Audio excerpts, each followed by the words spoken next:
ನಮಸ್ತೆ ರೈತ ಮಿತ್ರರೇ. ಇಲ್ಲಿ ಬಬಲೇಶ್ವರ ತಾಲೂಕು ಶೇಗುಣಿಸಿ ಗ್ರಾಮಕ್ಕೆ ಫಸ್ಟ್ ಡೋಸ್ ನಾವು ಕೊಟ್ಟಿದ್ವಿ. ಚಿಕ್ಕದಿದ್ದಾಗಿಂದ 1 ಫುಟ್ ಇದ್ದಾಗಿಂದ ನಾವು ಕೊಡ್ತಾ ಬಂದಿದ್ವಿ. ಕುಡಿ ಚುಡಿಸಿ ಒಂದು ಫಸ್ಟ್ ಡೋಸ್ ಸ್ಪ್ರೇ ಕೊಟ್ಟಿದ್ವಿ. 1 ಫುಟ್ ಇತ್ತವಾಗ. ಆನಂತರ ಈ ರೀತಿಯಾಗಿ ಎತ್ತರದಲ್ಲಿ ಬೆಳೆದಿತ್ತು ಎದೆ ಮಟ್ಟಿಗೆ. ಅದು ಕೂಡ ಒಂದು ವಿಡಿಯೋ ಮಾಡಿದ್ವಿ.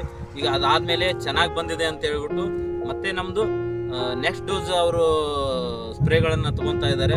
ಮತ್ತು ಇವಾಗ ಮೊದಲಿಗೂ ಮತ್ತು ಹೂಗಳು ಯಾವ ರೀತಿ ಬಂದಿದೆ, ಬೇರೆ ಇವ್ರಿಗೂ ಮತ್ತೆ ಯಾವ ರೀತಿ ಬದಲಾವಣೆ ಆಗಿದೆ ಅಂತ ಅವ್ರ ಮಾತಲ್ಲೇ ಕೇಳೋಣ. ಬನ್ನಿ.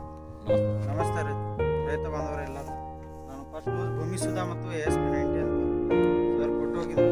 ನಾನು ಯೂಸ್ ಮಾಡಿ ನೋಡಿದ್ರೆ ಈ ಥರ ಎಲ್ಲ ಸುತ್ತಮುತ್ತ ಎಲ್ಲಿ ನಮ್ಮ ನೋಡಿದ್ರು ಕೂಡ ಎಲ್ಲಿ ಕಾಣಿಸೋದಿಲ್ಲ. ಇದು ಸೆಕೆಂಡ್ ಡೋಸ್ ರೀ. ಇದನ್ನು ಕೂಡ ಯೂಸ್ ಮಾಡಿ ನೋಡು ಅಂತ ಹೇಳ್ತಾ ಇದ್ದಾರೆ ಸರ್. ಈ ಥರ ಚೆನ್ನಾಗಿದೆ, ನಿಮ್ಗೆ ಎಲ್ಲರಿಗೂ ಗೊತ್ತಾಗ್ತಾ ಇದೆ. ಈಗ ನೋಡಿದ್ರೆ ಗೊತ್ತಾಗುತ್ತೆ.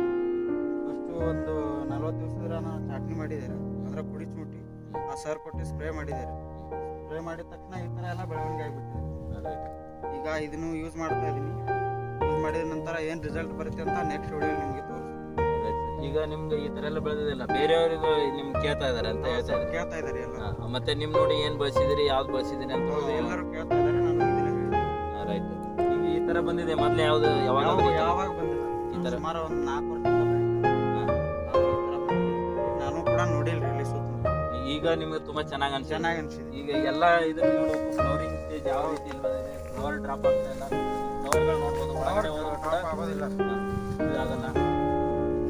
ಇದು ಚೆನ್ನಾಗಿ ಫ್ಲವರಿಂಗ್ ಬಿಟ್ಟಿದೆ ಅಂತ ನೋಡೋದು. ಎಲ್ಲಿ ಕೀಡಿಗಳು ಇಲ್ಲ, ಎಷ್ಟು ಸಮೃದ್ಧವಾಗಿದೆ, ಎಲೆಗಳು ಎಷ್ಟು ಗ್ರೀನರಿ ಆಗಿದೆ, ಫುಲ್ಲಿ ಗ್ರೀನರಿ ಇದೆ, ಸ್ಟ್ರಾಂಗ್ ಆಗಿದೆ.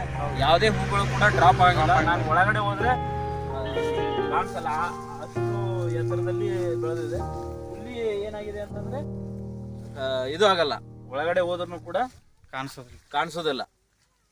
ಮತ್ತೆ ಎಲ್ಲಿ ಇದು ಇಲ್ಲ, ಏನು ಎಲ್ಲ ಒಂದಕ್ಕೊಂದು ಜೋಡಣೆ ಆಗಿಬಿಟ್ಟಿದೆ.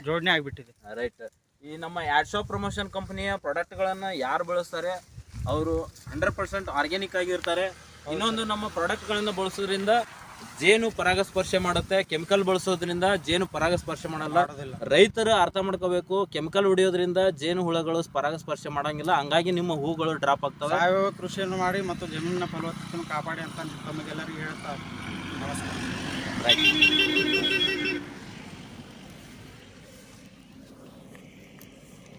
ಆಯ್ತು.